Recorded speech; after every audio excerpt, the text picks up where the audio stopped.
Well, look at that. We're here, and no, Oh my we're goodness. not quite where we're supposed to be. There Now we we go. are. I think, all right. Yeah. Anyhow, Woo! yeah, welcome everybody to this week's A.M.O.K. It's my week, and I'm very happy that it's my week because I get a wonderful guest, Mr. Bishop James Long, and we'll get into that for a moment. So hush. No, really, go on. You can talk about it. Mr. Long, or do you prefer Bishop Long, or can I call you Rev? Boy, I tell you what, you're already starting tough already out of the gate. My goodness gracious. Well, I mean, formalities, Bishop Long, if not formalities, James, whatever formalities, or whatever you want to call me. You easy going as far as it kind of like, hey you, Hey, you. Yeah, hey you. right. No, we were talking a little bit before the show, and I'm going to say it again, so I'm going to be a little rewindy. And you have to give me a little grace today because my sugar's at 374. I shouldn't have had that. I shouldn't have had that chocolate shake before the show. But Wow. Dude.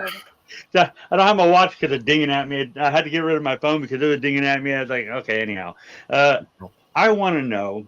I've been dying to ask you this because I had a set of questions for last year when you were supposed to be on the show, but you had to pull out. This year we're having you on the show because of the Arkansas Expo, and I want everybody to get to know you before they come see you. And one of the things that I wanted to ask you is something that I don't know. How did you get started in all this? I mean, were you Bishop Long before you got into the paranormal, or did you get into the paranormal and work towards what you're doing now? Well, interesting enough. So I knew I wanted to be a priest when I was 5. I remember telling my mom what I wanted to do when she asked, well, what do you want to do when you grow up? And I pointed at the priest and I said, I want to do what he does. And I remember that very vividly. And so I began studying books on demonology at 9. And I didn't know why. I just knew that it became an obsession. That kind of deep for a 9-year-old. Wow. I absolutely was almost obsessed with learning about angels and demons. That was very important to me. And so I've always been kind of a nerdy kind of a kid. I guess, when after school, we have a little branch, a library branch right down the street from our home. So I would always go there. And I loved it so much. I even got a job there, so. Yay. Right. So, I mean, I just love reading and being around books. So, but I remember reading books on demonology. Of course, I didn't understand a whole lot what I was reading, but that never stopped ever. And so, of course, I kind of lived life a little bit, and then decided to join the Roman Catholic priesthood. Now, of course, studying for the seminary. So I studied for seminary for 6 years, and it was during the time that obviously my education intensified with deep theological, discourses on angelology, demonology, and possession. So it wasn't something that I ever chose to do. It was never something that I thought, I'm just going to do this today. It was just something that I accepted, and it said, okay, it was just second nature. Just, this is who I was. So that's really how it got to this point. Now, I remember 35 years ago, I went to Waverly Hills. That was my very first time that I ever investigated a location. And of course, back then, it was just an old abandoned building. Yeah. And the previous owner, they didn't care. I mean, they matter of fact, that guy didn't care what you did. People went up there and destroyed it and tore it up. He didn't care. So a buddy of mine, we went up there, and that was my first paranormal investigation, sort of. And it just, of course, the paranormal just kind of grew from there. And so, but I actually was going to stay quiet with my ministry. And that was what I really wanted. And so then, I was talking to some people, and they were like, look, we don't have any Catholic clergy helping the paranormal community. This was over 2 decades ago. And I said, okay, and then that's when it just kind of exploded from there. Okay. That was, you said the paranormal clergy. Now that was a thing that you was involved with for a while, right? I created it. I started it. I had the shirt. I was looking for the shirt. I couldn't find the shirt. Yeah, the reason is here was the problem. So I didn't anticipate that the need would be that massive. I knew there was a need, but so I had friends that were in the paranormal community that said, look, James, we have no Catholic clergy helping the paranormal community. So we need. They had Father Andrew Calder, and he was Episcopalian from the schismatic group. But Andy and I were friends. Andy did not like the idea of he did not feel a call to perform exorcism on people. That was just something he wasn't comfortable with. Performing blessings in the minor rite of exorcism, but as far as the solemn rite, that wasn't something that he was comfortable with. So there was just no Catholic clergy helping. And so when I went public, and that's Ghost Adventures and all these other networks started calling, I thought, what in the world is going on? I was doing something that I was called to do. Yeah. So didn't anticipate that. Well, you've just mentioned you're on Ghost Adventures. You have been featured on various paranormal shows. How do you think that these programs have influenced public perception of demonology? Double-edged sword. I think a lot of people look at them very negatively, but I also look at them, as from a different perspective. When we did Ghost Adventures, the Bobby Mackey's episode, really the only other, the Taps was there, Ghost Hunters, but it was kind of in its infancy as far as the paranormal television shows, and so then it just kind of exploded very quickly from that. But I look at it from I guess a double-edged sword, in that people watch these shows and they say, you know what, maybe I'm not going crazy. Yeah. Because many people have been told by their clergy, just your imagination, or maybe you need to speak to a therapist or something of this nature. Exactly why I'm in the paranormal. And see, this is why a lot more people come to me and say, look, it was because I watched a paranormal show, whatever show that was, that I felt comfortable speaking to about it, because I know that I won't be judged.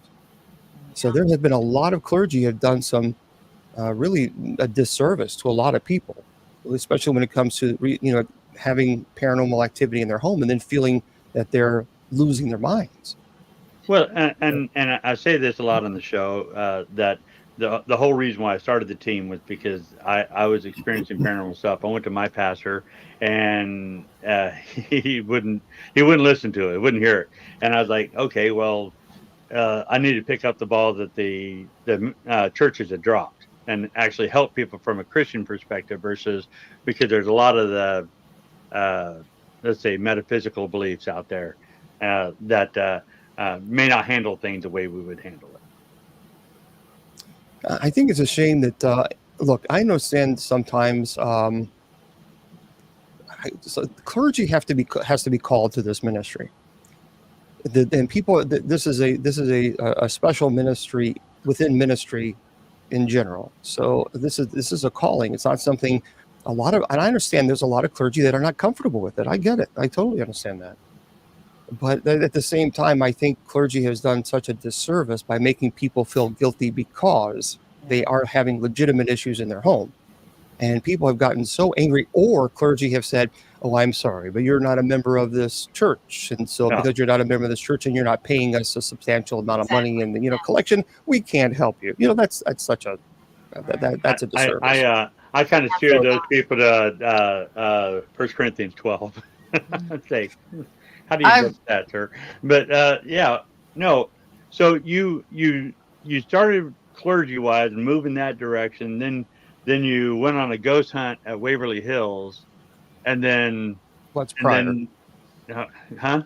I went to a Waverly Hills. I did. That was my first time investigating. That was 35 years ago. 35 years ago. Yeah, that was prior to me starting the paranormal clergy. The paranormal clergy was created because I was slammed with people contacting me from all over the United States and asking me to go to their place, to the location. Yeah. Well, I couldn't. There's no way. I haven't won the lottery, so I couldn't do it. So right. That was a problem. That was a logistical nightmare for me. So I had to figure out, okay, what do I need to do? So I started the network. A network of paranormal clergy people. And that's what I did. So I started, because it wasn't done. It wasn't being done. So I said, okay, I'm going to try to take every single state and find a paranormal team that looks responsible and reliable, doesn't charge. And then I work with them. And that was the whole point of the paranormal clergy, to dispatch a team to that area. And that if there is a demonic issue, then I will try to find some way, somehow, to get to that location, because I don't charge. So, but I'm also haven't won the lottery, so it's very expensive for me to get to these locations. So I learned my lesson, because I got burnt big time, because I did some show, and some girl saw me on some show, and she was also, I drove all the way, I think it was Michigan. I can't remember. It was like 11-hour drive from where I was. She was like 16 years old. Her grandmother was terrified. She was living with her grandmother. Her grandmother was terrified of these horrible outbursts. And her grandmother was religious. And she thought, so I drove all the way over there. And so I showed up. And this girl, 16-year-old girl, was falling all over and flopping out like a fish out of water. And I knew at that time it was an act. And so with the biggest, bassest, deepest voice I could possibly muster, I said, sit down and shut up. Because for 11 hours, so that means I had to drive 11 hours to get there, 11 hours back home, and hotel rooms. And for somebody like me, that's a lot. Yeah. And so it was all because she wanted her grandmother wouldn't buy her something, and she saw me on some television show. She wanted Wow. attention. Wow. So from a Catholic perspective, then, that's what your basis is, right? Yeah, I studied for high school seminary, and some of my friends were ordained here in St. Louis, my classmates, but I did not go on. But even at that time, the Catholic Church really was against all of this. They still pretty much are. How are they looking at this now, in your perspective? Well, and the Roman Catholic Church acknowledges that this certainly does exist. And it's nice because now you're even seeing Roman Catholic exorcists. Or they're being more open to talking about it. Okay. Whereas before, it was very silent. You never really saw a Roman Catholic exorcist doing a presentation on demons and possession and things of this nature. It just didn't happen. And then as social media kind of exploded in of itself, I am now seeing a lot of even Roman Catholic exorcists who are willing to speak about this topic on demonology, which I think is good. It's long overdue.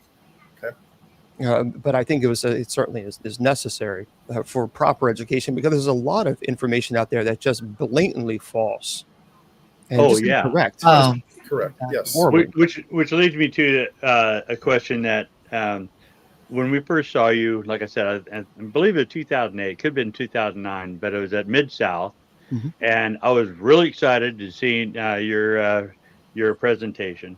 And so my wife and I are sitting there, middle, but just listen to you, and then you come out there, and before you said a word, you played the Annalise's scream. Oh and my then gosh! you said, "So, you want to be a paranormal investigator?" And that was like the greatest. I've been to a lot of presentations, but that's still the greatest entry to a presentation I've ever heard. And it's great because you talked about the dangers of paranormal investigating and the stuff that you can get into, which so many of us idiots, and I was one of those, get out there and get in over our head and think that we can handle it because we've seen a couple movies. And even like me, I had good theology, but I still got knocked around quite a bit. So because I was full of pride. So how do you handle like the general paranormal investigator out there who just think that they can handle it? Here's the biggest misconception, especially with people who do paranormal investigating, and this is why sometimes I'm not the most popular as far as what people want to hear when it comes to paranormal conferences, because I don't sugarcoat things. No, and nor should I. The problem is this: a lot of people who think that it's innocent, or they go in with purposes that not nefarious. They just want to experience something, and then they do experience it, and it frightens them, and they are terrified, legitimately frightened. And then they contact me and they say, "Look, I have this issue. I need you to fix it." And I always tell them, you have to understand something. What you have just done is you could cause a possibility where this could take years. This is not something. It's not a quick fix situation. It's just not.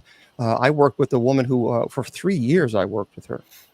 Annalise McKell was 10 months. They worked with her. So Emily Rose. So this is not a quick fix kind of situation. And when people hear that, I think it startles them a bit. So this is not something I can just show up and say a few words and then all of a sudden everything's just perfectly fine. Right. It doesn't work that way. When you're dealing with a true demonic issue and you went out to a location, because I tell people all the time, when you go to a location and you know that there is a reported demonic infestation there, first of all, why are you going? And secondly, and then I tell them I'm an exorcist and I don't do that. No. I don't go to places that are known to have demonic cases or demonic infestation just to experience it. I don't do that.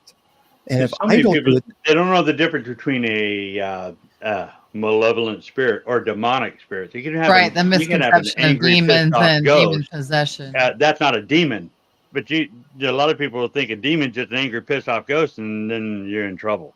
no, because and that's the thing. And I tell people, once you go to a location that has demonic infestation, the moment you do this, you've given the invitation. Your very presence is already the invitation. That is the invitation. And then you go and you say, is anyone here? Can you do something? Can you make a noise? Can you push me? What have you done? You have given this demonic invitation complete and total control to attach itself to you because you gave it to, and now you have a major problem on your hand. And so that's the biggest issue is that people they want to experience it, and then when they do, they think that this is a quick fix kind of situation, and sometimes it's not. That's a great lead into the road dog here in chat. He answered the question. I know you got a pretty deep answer to this one because I know we both experience this issue here. And he says, how do you deal with anything that may follow you home? Yeah, well before I even go into when I went to the Gates of Hell Cemetery, there was a family in Kentucky, which we're the ones named at Gates of Hell Cemetery because that no one even knew that place existed. Nobody within the paranormal community. We knew this because how we communicated back in the day was the Yahoo groups. So we communicated through Yahoo groups. There was no social media, and so no one even knew that place existed. What's that? I thought I liked groups. That was great. I loved and GeoCities. Mm-hmm. Oh yeah, GeoCities, Yeah. Angel Fire. Come Wait a on, minute. We're showing our age now. I truly, we are Generation X. I want to, truly, yeah, they were the best. They were the best. But so we named it the Gates of Hell because literally all hell broke loose in that place. But when we went there to investigation, while I was coming home, and a buddy of mine, Steve, that I went to the seminary with, we were going back home. And we were talking, and I looked over to him to say something, and there was a little boy right in the back seat with his hand on the in the middle armrest, just doing this, listening to their conversation. He looked like 1880s, 1890s clothing, very crystal clear. Now, I almost crashed the car because I was not expecting a little boy with 1890s, but we both saw it. We both saw this thing. But as far as when you're dealing with demonic cases, I was under oppression for quite some time. I know you were. Yeah, 420 pounds. Yeah. So I was in deep trouble, because it amplified the stress or anxiety or whatever it is that I was dealing with. It amplified it, and I always went to sugar. That's what it is, sugar. So it amplified that because I was taking on so many cases, and not only taking them on, but also dealing with trolls, and so dealing with all that stress, it was just enormous. It was enormous. So when you're dealing with demonic cases, you have to make sure that you cleanse yourself. But here's the deal: if you're going to be a spiritual warrior, you're going to have to take the licks. Yeah. I tell people, they say, "What do you use for protection?" And I said, "It doesn't matter the protection you use." I went in there, I had full knowledge. I had Jesus living inside me, but I said, it doesn't matter what you do. You pray or you do whatever you do to protect yourself. But I say that the battlefields throughout history are littered with people dead in their armor. So if you're meant to be hit, you're going to be hit. And some of us get prideful, and we get hit hard. So I don't get prideful, but I don't plan on going to any places that are demon filled. I call people like you or Casey Scruggs or people like that are in the field that are known demonologists, and say, "Hey, I got this problem. What do you suggest?" so many times you don't know it's demonic until it's too late. Right. Yeah. And And that's the thing. There's a lot of people also who just going around saying that I trained them in demonology, and that's just simply not true.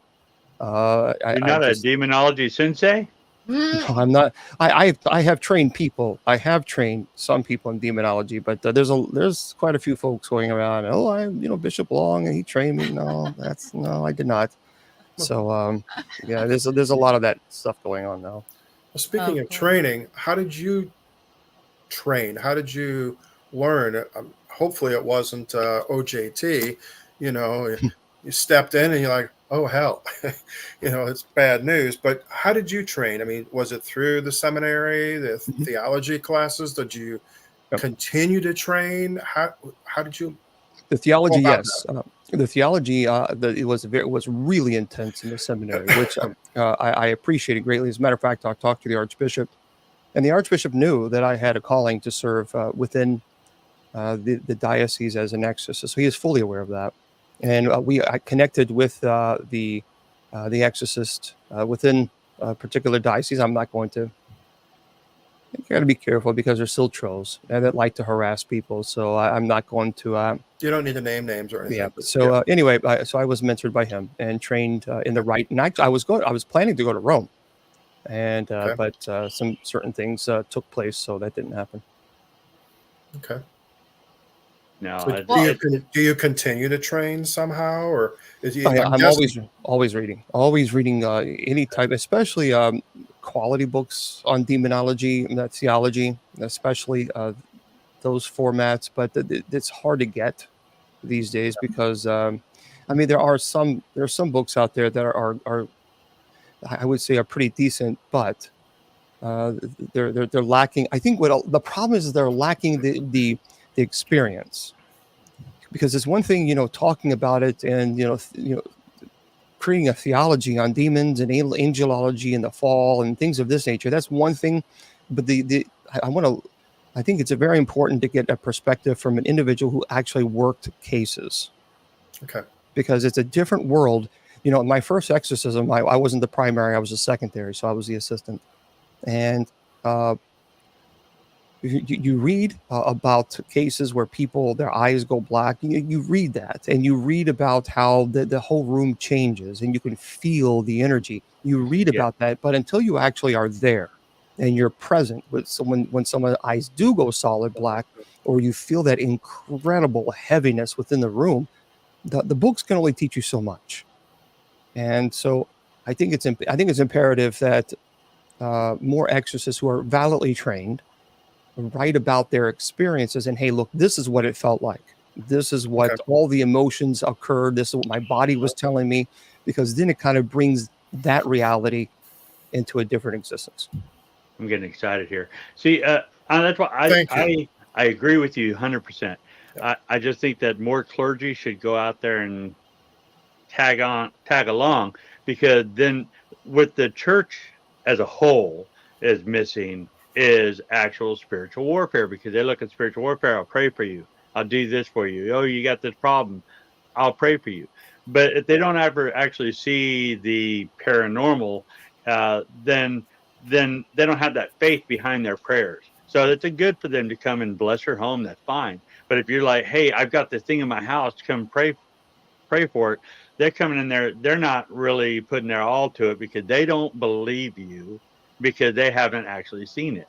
And I think that's why I said when the family that had the oppression that I dealt with, I said, they said, who do we call? I said, you've got all you people here. You've got all the power. You have Jesus inside.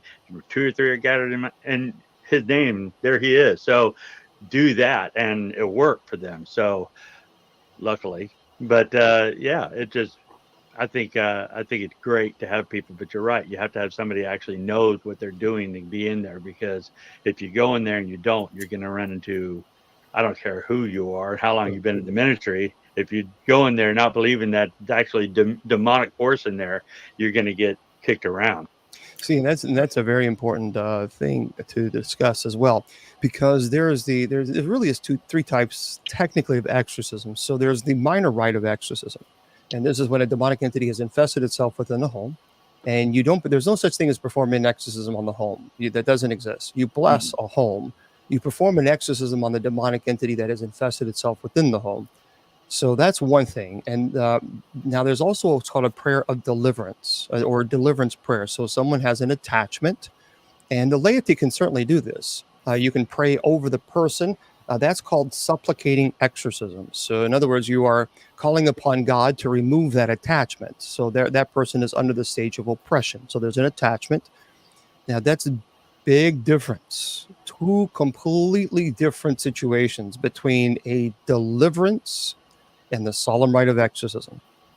Now, Well, yeah, because you're talking about an attachment versus an actual someone's possession. possessed. That's right, because that's a totally different ball game there. Because when you're dealing with someone who has an attachment and you pray for the removal of that attachment, laity can certainly do that. That's supplicating exorcism. But when a person is possessed, now that person has gone through extreme trauma. Emotionally, physically, psychologically, they're at a very vulnerable state. You better make sure you have someone there that's trained medically to monitor the vitals, because the person can go to a heart attack or stroke. I mean, that person has gone through such extreme physical trauma that led up to possession. And so now that's a completely different. And this is what I don't like, when you have laity performing the solemn rite and they have no idea what they're doing. They don't know where they are in the rite. As a matter of fact, the solemn rite of exorcism is abundantly clear in the rubrics. If you are not clergy who has been given permission by their bishop to perform this exorcism, you have no right to even read it, let alone pray it. Yeah. And those are the rubrics. Those are the rules. And see, this is what I'm troubled by, because a lot of laity are reading the solemn rite, and they think that's okay, but yet they're bypassing the rules. Well, that would be like me performing a shamanic ritual. I'm not a shaman. Neither should I perform a shamanic ritual. So it's the same thing with this. The solemn rite, it's a very ancient ritual. Is the first order of exorcism we see in 1614. This is a very ancient rite, and there are steps. You have to know where you are in the rite, and where you are, and what you need to look for, whether it's transient possession or perfect possession. If you don't know this, you could really cause the person could die. Yeah. And now you're dealing with involuntary manslaughter. Well, yeah, and the demon don't care about the life, of course not. No. And if he takes this life, that's going to damage you because you're involved in that. Then That's right. you become a easier target for that demon. So Sure. I have a question on the exorcisms and the portrayal of them. What is your perspective of the portrayal of demonic possessions in like popular culture and in movies and books? We see exorcism in all cultures. I mean, even as a matter of fact, the very first cases that are mentioned on incubus and succubus is ancient Mesopotamia. So 3,000 years ago. So this is very ancient. These are, and what's interesting about this as well, we see this in different cultures and even different faiths. Now, of course, they handle that in a different level as well. But as far as are you asking, do I feel if it's more amplified here in America versus another country? Well, just like your perspective of how they're portrayed, like in like such as movies, such as the one that Gotcha. had Elise in it, and Annalise McKell. yeah. Well, yeah. Here's the deal. So there's entertainment value, Yeah. and but this is one of the reasons why when I did the Eli Roth, the Legion of Exorcists show on HBO Max and Travel Channel, so as a cast member, and I'll talk about that. Matter of fact, I will have the doll with me that was featured on one of the episodes. So I told them, I said, look, if you're going to do this, let's make it viable. Let's make it real. I mean, I understand they have to also, make it a little scary, and I get all that. I get it, but they were really close. They were pretty darn accurate as far as what the exorcists were talking about our cases, and the demonologists, what we were talking about. They were pretty accurate as far as what the recreation. Now, as far as Annalise McKell, because I have a case file of Annalise McKell, I would say that based on what I read, there were a couple of things that were obviously, that were created as far as creativity, you know what I mean, creative licensing. But there were she couldn't stand anymore, because when she would try to kneel and say the Our Father, say the Rosary, the demons would literally pick her up and slam her on the wooden floor. So her cartilage had been completely destroyed. So and they tried to hold her down. They could not hold her down, because the demons would lift her up and slam her, and lift her up and slam her. So as far as the movie The Exorcist, that's very valid. Of course, with the head spinning around, that's not. Right. Yeah. But the pea soup is. You saying they exaggerated? I know. Can you imagine? Now we know. Go ahead. The pea soup is the vomiting, the regurgitating is now that's 100% real. And the reason being is because the body is being tormented physically, emotionally, obviously psychologically, spiritually. And so if you try to give the person any substance of life like food or water, the person will violently regurgitate and go into dehydration. So that's a real a serious problem, which that's why you have to monitor the vitals, because if you're having a drop in blood pressure and because the person is, it has exploding vomiting, that's a problem. So that certainly does occur. Yeah, it'll dehydrate you really fast. One of our guests, Adrian, just a couple minutes ago, asked, "Are there other religions that do exorcisms, or is it predominantly Catholic?" No, there's certainly other religions. It's not just Catholic. We see. What's that? He said, "Okay, yeah." Oh, yeah. Even with Buddhism. But that's a little bit different. I mean, there's a ritual of cleansing. A ghost day is actually part of the Tibetan tradition. Of course, certain Christianity, Catholicism, Eastern Orthodoxy, Hinduism. There's a lot of in Hindu traditions. People can actually be possessed by what's called bhuts, or restless or often malignant beings. That's very similar to ghost, if you will. And even to a lesser extent, demons, but we also in even Islam, so we see that as well. So there's quite a few religions that have this as well, but their perspective on demons might be a bit different than ours. But so the question then, as a side note to your paranormal clergy, are all those Catholic? Nope. No, as a matter of fact, here's the deal with with the paranormal clergy. We work with teams from all around. Of course, I gave that to Rich Valdez, so I no longer own the paranormal clergy. I wanted to create it to the point where it's like, okay, now I have this network, so here you go, Rich Valdez. And we also with the church we have very knowledgeable guy there. What was that? Very knowledgeable guy there. I enjoy talking to him. Oh yeah, he's a good guy. Yeah, he's a good guy. And we also have the Order of Saint Benedict, which is also with our church community. With our abbot is kind of organizing and controlling that as well. So, and they work hand in hand with one another to help if we have a case, or if paranormal clergy has a case or something, because we have to network. This is the thing that drives me crazy. And you know this, Adrian, all of you guys know, if you've been in the paranormal community, you know this. I am so really fed up with all the competition. It's preposterous.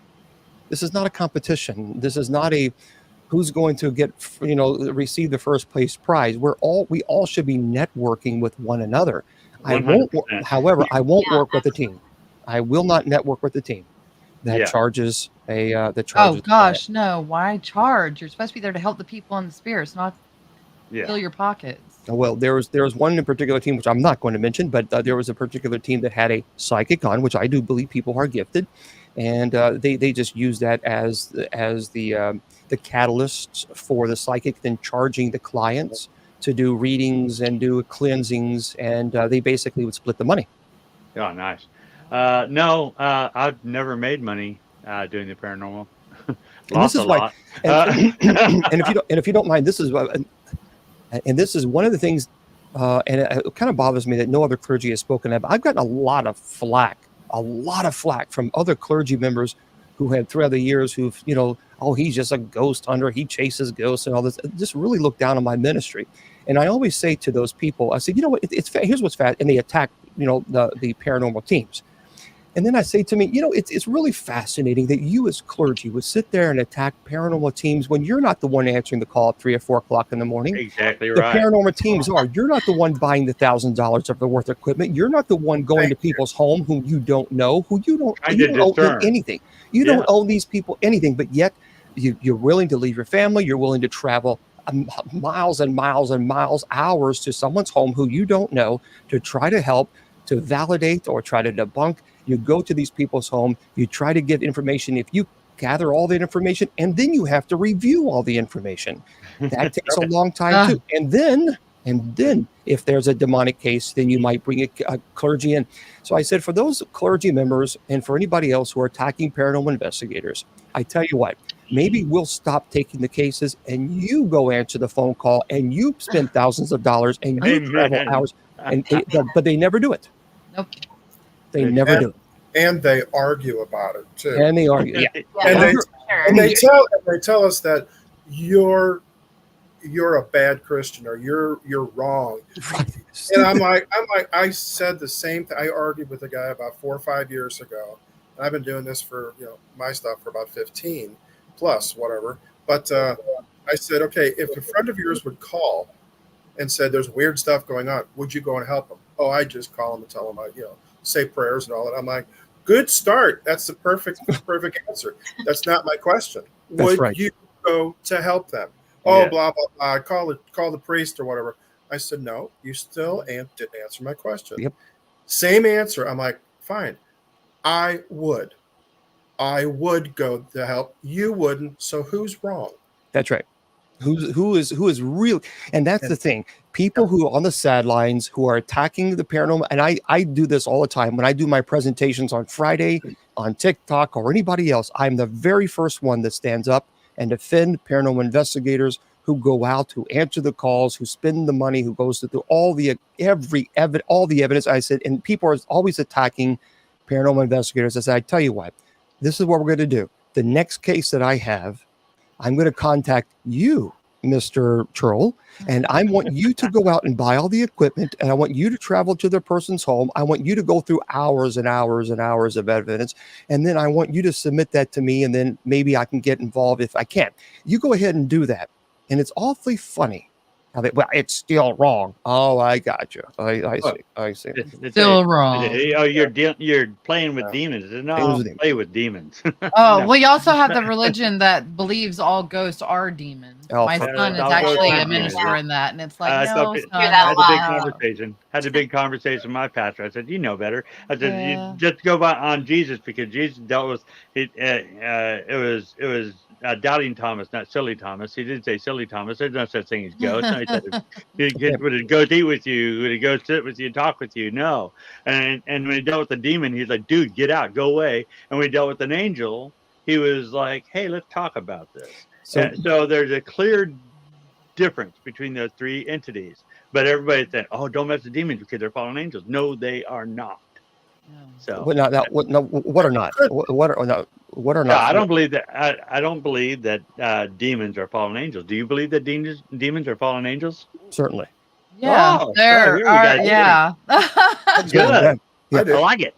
But here's because they cannot be humans because we're two different creatures. We're two different beings. We have two different emphases. Angels are not created in the image of God. We are created in the image of Yahweh. So not angels. So angels have no body. This is why demons will attack the body, because we're created in God's image. We are the living temple of the Holy Spirit. So to desecrate the image of God is exactly what demons want to do.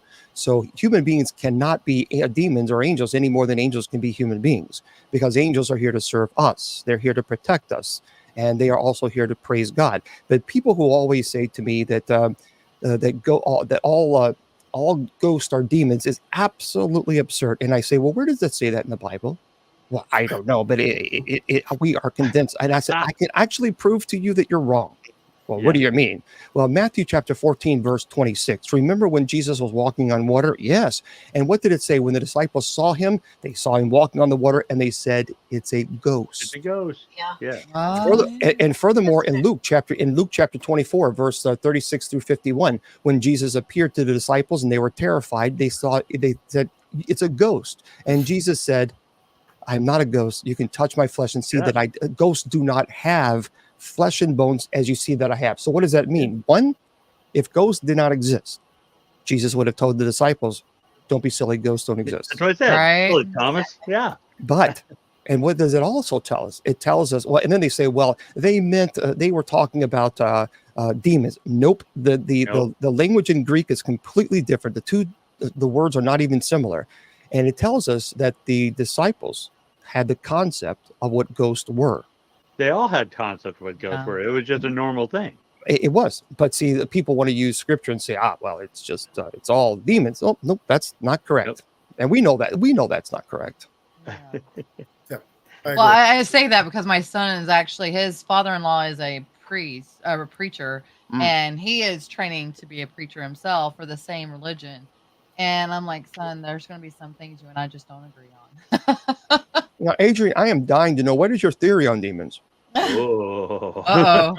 Now we get deep. No, that's kind of why I got into doing this, because I was looking at Jesus's ministry and looking at the way he handled things. He handled ghosts, like you say, it just was.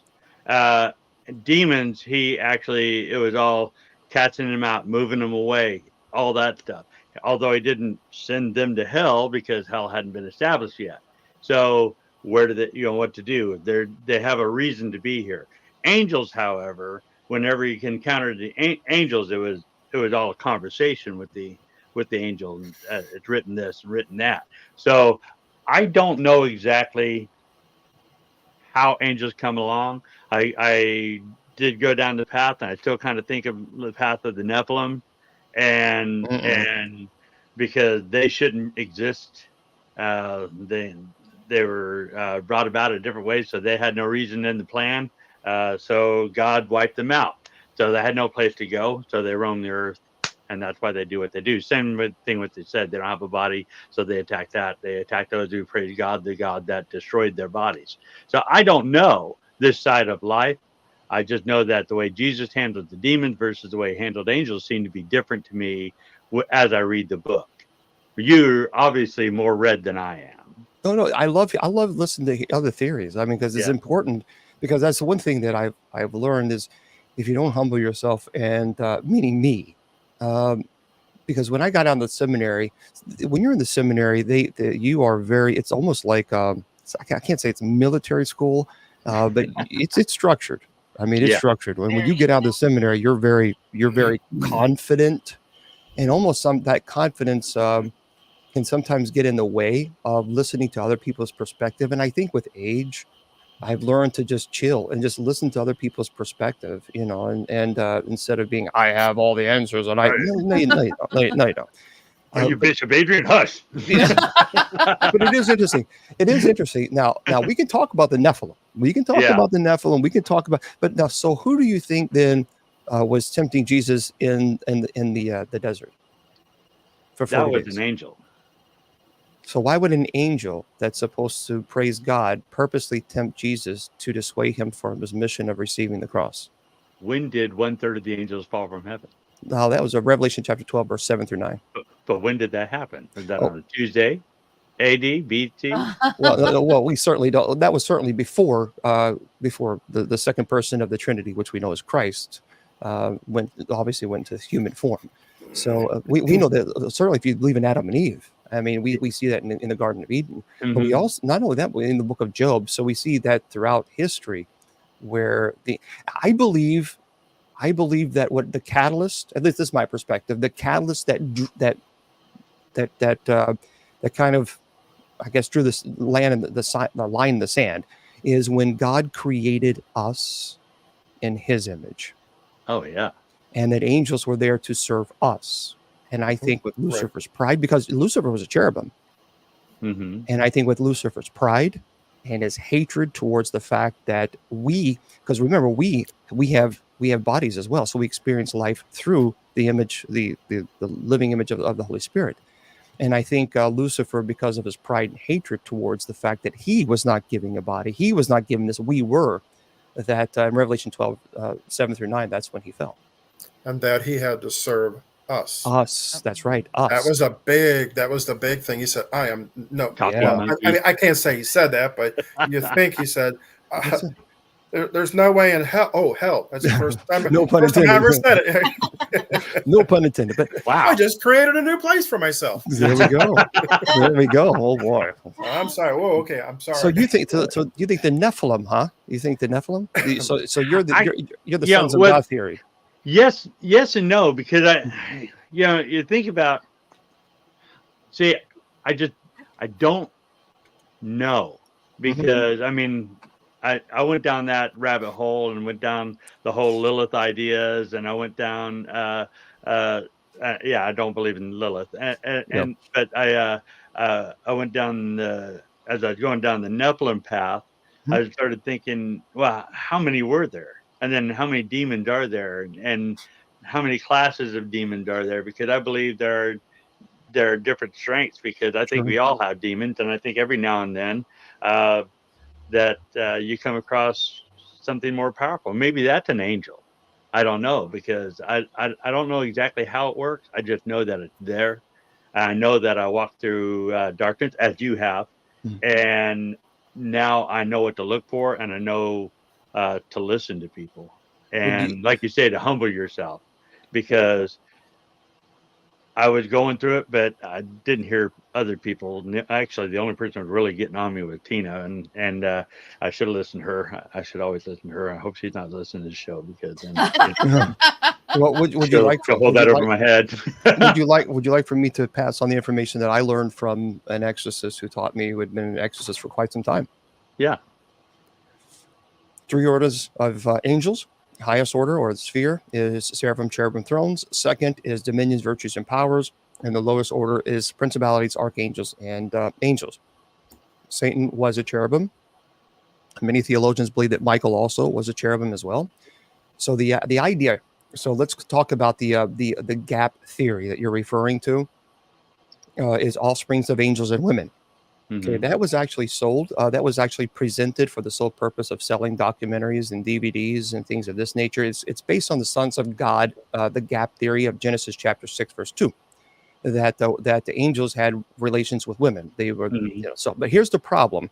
Number one, Jesus says in Matthew that angels neither procreate or marry. That's number one. So that's a big issue.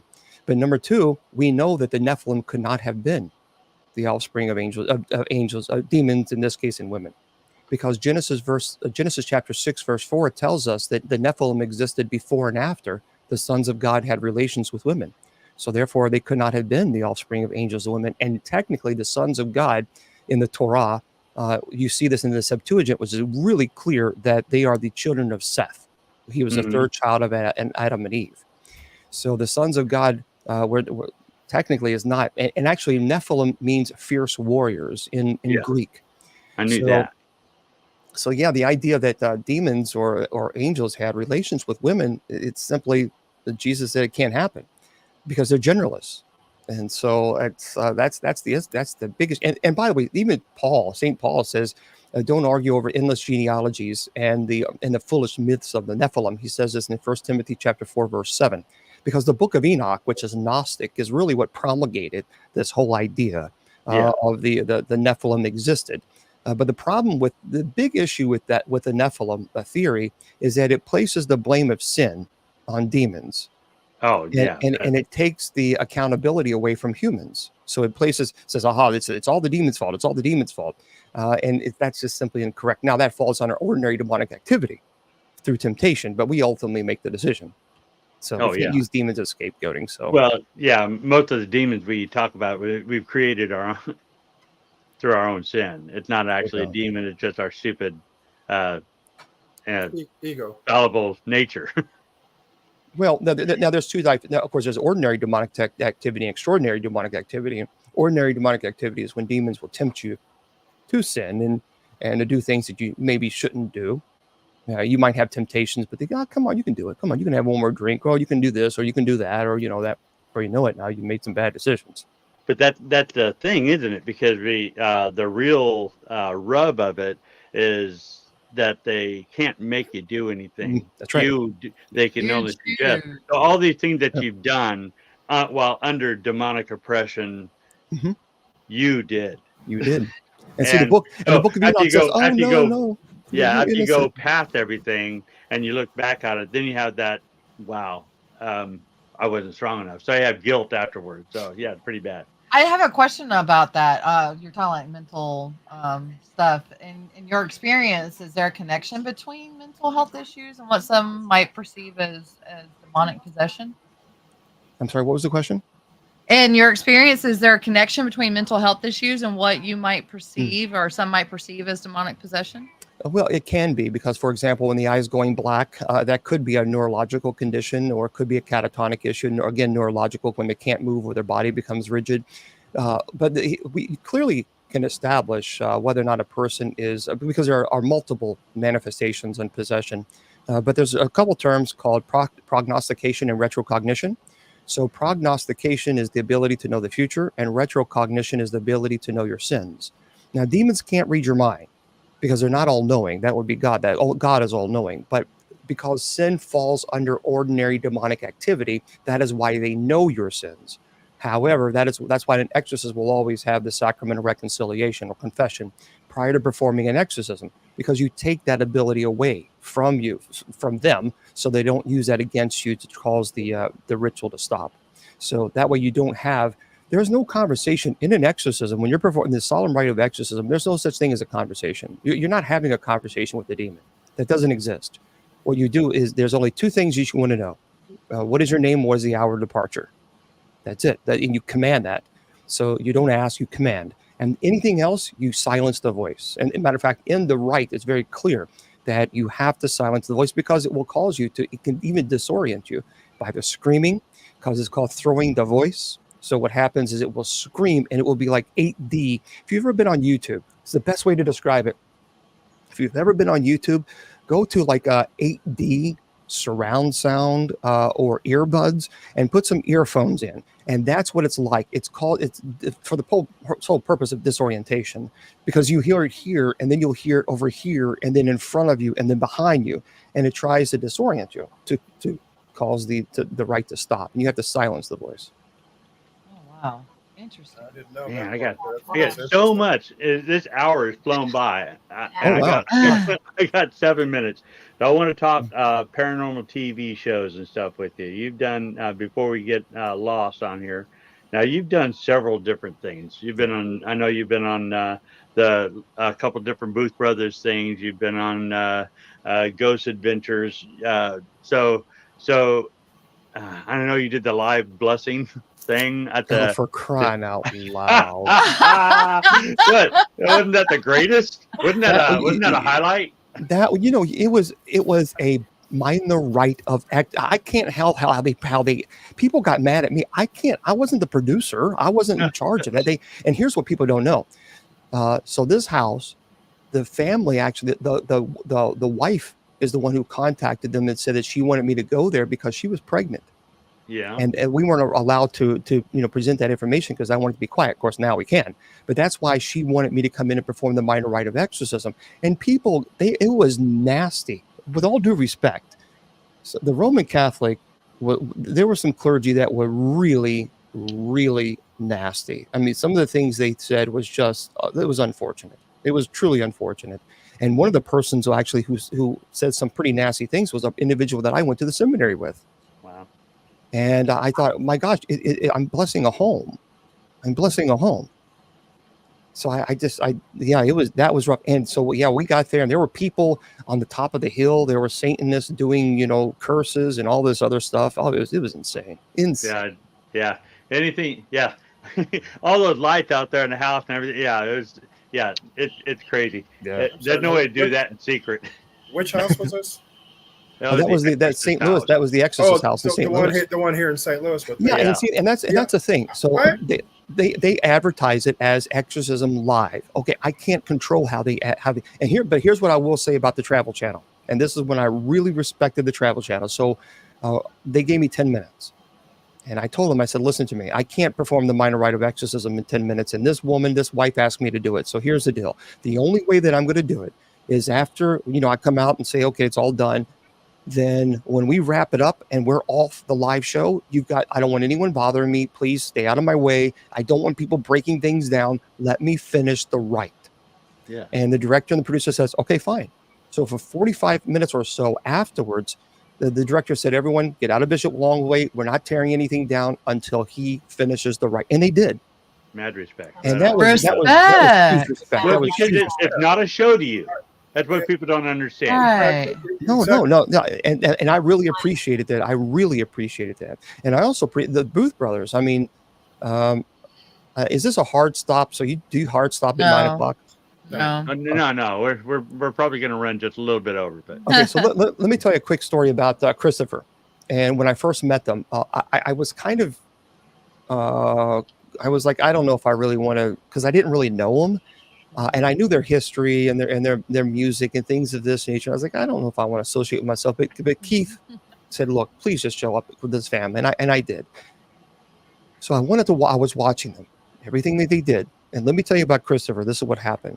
And Chris, both him and his brother. So they were there. They were setting that. And this was a very sensitive case. This was an incubus case. So this was very sensitive, adult oriented. And they had like a 4 or 5 year old little boy. I think he was like 4 years old. And they were waiting for the perfect shot because the sun was going down and the light was coming. So they wanted to make sure that they got this. It was perfect. Yeah. And just as they were filming it and she was talking about it and it was the sun, it was great. The little boy walked in with this little toy truck and he went up to Christopher and Christopher said, stop. We're not going to continue this conversation because it was obviously it's incubus case. And Christopher sat there and played with that little truck, with that little boy for about 10 minutes or so. And then someone took him and he went outside and played and they lost the shot. But the fact that Christopher, they stopped the filming. They weren't going to continue with this little boy in there, them talking about that sensitive topic. He played with the truck. He wasn't mad. He wasn't furious. He just said, well, we'll just have to make do with it because we are their guest. I've never heard this story. When he did that, I was like, you know what? No, that's a good guy. I like him. I never heard that story either, but I know Christopher and Philip, and they are amazing. Oh, they're great. They're great people. I've met them several times, and they are very amazing and down to earth. So I was because they waited. I mean, they waited for several hours for that perfect shot because it was in the living room and the sun was right on the wall. And man, it was like this is going to be really spooky and cool. But the little kid came, but he wasn't angry. He just said, you know what, we're their guest. And so we'll work with what we have. And I thought, you know what, this guy's pretty cool. This guy's a cool guy.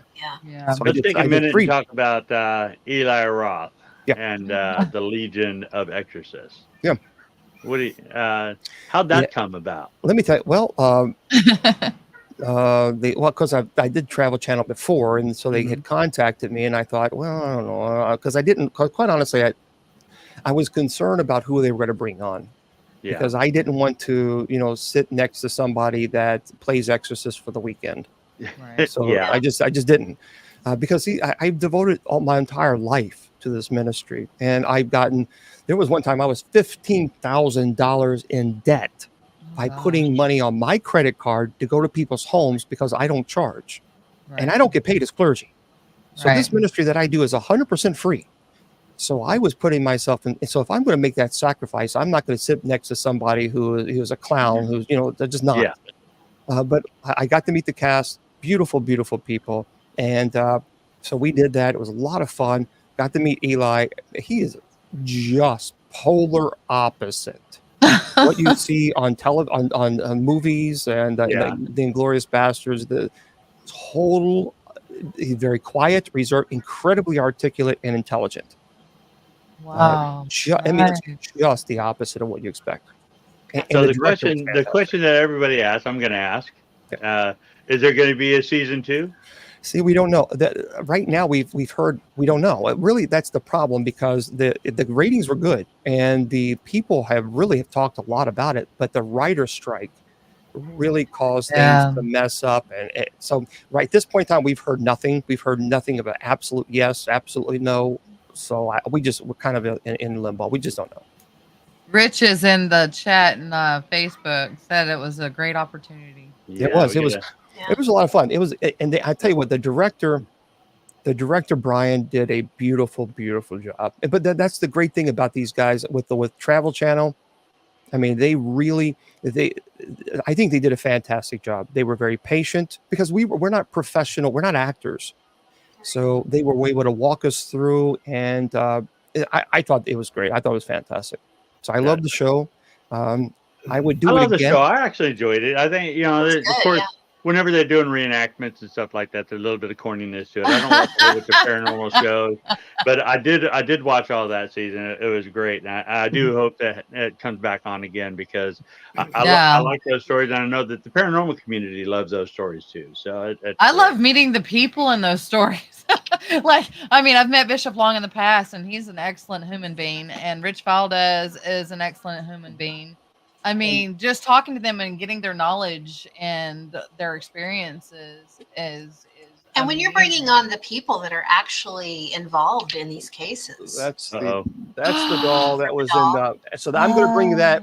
I'm bringing this at the Paranormal Expo. Right and on. By the way, this is the doll, and I am not taking out of his case for no way, no when, no how. And I'll tell you why. So this is the actual doll. So let me tell you what I did at the Louisville Mid-South Paranormal Expo. So for those of you who never heard this story, so I had saved for a laptop because I needed a laptop because mine was like really, really old. So I was the first time that I used it at the Louisville Mid-South. I was so excited. So I took it out, and everybody's like, "Oh, this was at Louisville Mid-South." An entire room of people were there. A volunteer firefighter was in the front row, and they said, "Please take it out." And I was like, "I don't, please." So okay, fine. So I took it out, and as soon as I held up, people were like, "No!" The whole room changed, and you felt it, and everybody's like, "Oh, put it back, put it back, put it back." Seriously, I mean, you felt it. You felt it. It was just so. As soon as I was putting it back in the case, someone asked me a question, and I put it next down to my laptop, and I didn't put it back in its case. I turned around to address the question, and just as I was addressing the question, the firefighter in the front row screaming, "Bishop Long, your laptop is on fire!" Oh I turned around, and the whole room of people saw this at Louisville Mid-South. My laptop actually caught fire. And why that's important is because a family, a wife, became obsessed with this doll. I mean, truly obsessed. And she purchased it and brought it home. And they had kind of like a McMansion home. And this is a big, beautiful home. And they were having really violent activity after they brought it home. And she put it on this ornate metal cabinet downstairs in the living room. The entire home burnt down to a crisp. There was nothing. I mean, the stairs weren't nothing left. It was just ash. So the guy showed up, and so I went there, and the family. And what was really strange is she said, "Let me show you this." So they said, "This is the entrance," and because I saw, as soon as I pulled in, I saw that metal cabinet with this doll sitting on there, and I thought, well, that's kind of weird. Why would they do that? So I pulled up. She said, "Okay, this is the foyer." She said, "Turn to the right. That's the formal living room." So she was walking me through it, and I saw that doll. It was crazy thing is this house burnt to a total nothing. That doll, the only thing that was burnt was you can see kind of like a burning stains on the fabric, the clothing, and you can actually still smell the fire. And that's porcelain. That's a porcelain doll. So the ornate, the bookshelf, it was really had a major burnt marks. But the doll, porcelain doll, it was not destroyed in any way, but you can see the burn marks. And I talked to the firefighter there, the chief, and he said that it was almost as if someone had poured a whole entire pool of gasoline on this home because it burnt that hot. And they could not understand why that doll was not burned. So, and I'll be bringing that along with. So you're not going to take it out and like change it. I'm not taking it out of its case. And for other people, this building has got a lot of wood in it. Oh yeah, I promise you, I promise you, I won't. But I did. I did take it on the plane because I had to for the show because I flew to California. So I took it in the plane. I blessed it. I did everything, and we waited for 3-hour delay because a light bulb kept popping in the cockpit. And the captain came on and he said, "Folks, I've been flying for 40 years. I can't quite understand this. Light bulb keeps, popping and burning. So we got to figure out what's going on." So finally they fixed it. I blessed it again. And I was really debating whether or not to go. after that, but I did. Sure. You know, Rich, Here- Rich was at Rich Valdez was asking you to tell He that just story. I asked you to guess. tell us. Yeah. Oh yeah, I'm telling you, right. So I'm going to be taking. This is what I'm going to be bringing as well. Oh yeah, nice. Ooh, Gacy. Now, this The is an reason why I don't Oh. like this is an clowns. actual. This is an original. Ooh. So, and what he did is he would always poke his finger and he would put blood right in here, Oh my. here. So I'm going to be bringing this, and people buy this stuff, Hmm. and then they want to know why activity occurs in their home. Well, gee. This will be. I'll take this with me as well. Oh That yeah. looks like my brother. Yeah, that- I haven't that's seen also- that one. That's a Gacy too, isn't it? yeah, that's a Gacy, Ugh. and I also have a pair of Dahmer's glasses that he sold. So I'll be bringing that and several other items with me. Oh my gosh. Now, I'm sure you keep these in very safe places. Yeah, these are normally these are all. As a matter of fact, they'll be in my. They're always in my storage facility because I don't want them here. I brought them here just to show guys. But Right. Oh You know, my there's God. something interesting. There is a lady that is a genealogist that is actually starting to connect some of the serial killers, and that includes Gacy and Dahmer, Yes. all of them into the same. Have you seen that? I have not. Yes. Where is this? I'll have to find it. She's on TikTok. I can't remember her name off the top of my head, but she's a genealogist. She's like a forensics genealogist or something. Wow. Yeah. Well, you're gonna have to get that stuff all known when you come meet Mr. Long face to face at the Arkansas Paranormal Expo here in a month and what 2 months? 2 months? Sure. Yeah. It's Yeah, cool. it's man, right around the corner. Woo, Right around the look forward to it. corner. I It know that is. your table is going to be full of people. People are going to be sure to have another Red Bull ready to go. I'm going to bring quite a few items with me. That's just a few. There's a couple other that's just really. I mean, it's bad mojo. I mean, when you see them, you'll understand what I mean by it. And by the way, did you know that they now have the Holy Spirit Ouija board? What? A Holy Yes. Spirit Ouija board. They have the Holy Spirit Ouija board. Yep, and I'm going to be Angel, bringing that. an angel board. No, it's a Holy Spirit. It is the actual Holy Spirit board. That's what it's called. Wow. I can't. Did you share that on TikTok? Yeah, I did. I show that one on TikTok. Yes, I saw that. I'll be That's where I bringing saw that. it. I'll bring that with me, and of course, I'll tell the story crazy. about what happened. And so I'll have quite a few items. Oh my goodness! Interesting. Wow, it's gonna be it's gonna be an interesting time. It is. This year. Really interesting. Looking forward to meeting you again. Oh, I can't even. Likewise. Type. I'm all excited here. We get let's see, we'll be at Arkansas 26th and 27th is when the Arkansas Paranormal Expo is. Looking forward to that. And before we leave, I know that you get like thousands of emails. If somebody we had somebody from CAPS Paranormal on there, how would they get a hold of you, or how would be the best way to get some help if they experience some kind of demonic activity? Well, there's a couple things. So let me just share this very quickly. If you want to learn demonology, angelology, paranormal studies, and genealogy, I have those courses online. They're 100% free. And the reason is I originally I made it for a fundraiser for the church. And of course, the trolls got a hold of it. And then they started blasting it all over the place and saying that I was sell out. And it's $12.50 a class because there's 4 classes and they're very, very in depth. So I said, you know what, trolls? Selling out. Yeah. So I said, hey, I'll teach you a lesson. I'll give it away. So I gave it. It's the same thing because I had a book. So the trolls made copies and posted it all over the place. So I started giving my book away. I don't care. So anyway, if you want to learn angelology, demonology, paranormal studies, and genealogy, you can go to bishopjameslong.com, click on the class link, and it's all online. It's 100% free. They have little certificates available. So yeah, that's there for you. And if you're having paranormal activity, please do not email me, because if you email me, I'm not going to get it, because I have 17,000 emails on my ministry email. So the best way to reach me is just go to bishopjameslong.com. Click on the paranormal link and fill out that form. And the Society of St. Benedict will reach out to you, and they will also work hand in hand with or the paranormal clergy. And then we will find some way, if it's truly demonic, for me to get to your location. And of course, I appreciate Judy Ann is a friend of mine. She's been a blessing, truly a blessing to the ministry, because she has helped me a lot to get to people's homes. So I'm very grateful to her and other folks as well. Excellent. Excellent. Nice. This was a fantastic show, and Yes. looking at the viewer list on here has been our most successful show. So great, you're gonna be we're gonna have to take us to A.M.O.K and have you part of that.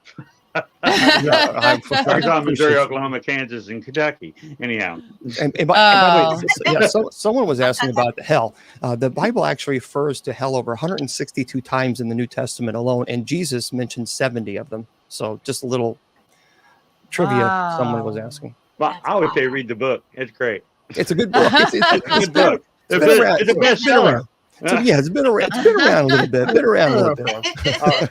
A lot of everybody. a lot of our guests have want him to come back. Want Yes, you they to, do. want you to come back. Yeah. I love to. Yeah, that'd be because we haven't even touched. I mean, No, we haven't. There's Yeah. lots of questions. Good Yeah. time. No, I enjoyed it. Anyhow, next week we have Missouri. Who do you got, Ken? Next week we're going to be talking with Nick Campana from the Haunted Souls Society, and he and his group, they do some unique.